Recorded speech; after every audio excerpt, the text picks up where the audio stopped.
Bonjour les pratiqueurs, bonjour pratique.com, merci de m'accueillir quelques instants chez vous devant votre ordinateur. Alors aujourd'hui, en une petite minute, je vais vous donner une notion sur quelle est la bonne quantité à manger. Parce que c'est un problème.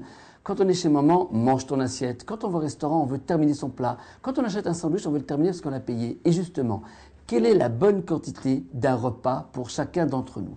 Eh bien, cette bonne quantité, il n'y a qu'une personne au monde qui la connaîtra. C'est vous, et non pas le docteur, et non pas votre maman, et non pas votre petit ami. Car vos glandes digestives vous parlent et elles vous envoient un message, l'appétit. Certains jours, vous mangeriez un bœuf, certains jours, vous ne mangez même pas un œuf. Eh bien, justement, il faut manger à la bonne quantité. Mais cette quantité est très difficile à l'apercevoir.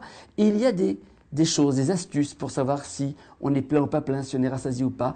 Et l'estomac vous parle, ou les glandes vous parlent, et vous envoie donc ce langage qui est l'appétit. Eh bien, manger à la bonne quantité, c'est assez difficile, mais il y a quelques trucs.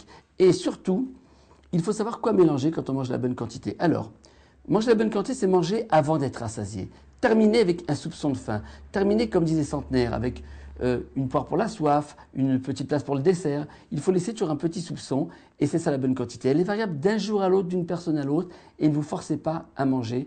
Terminer son assiette n'est pas forcément la chose la plus intéressante.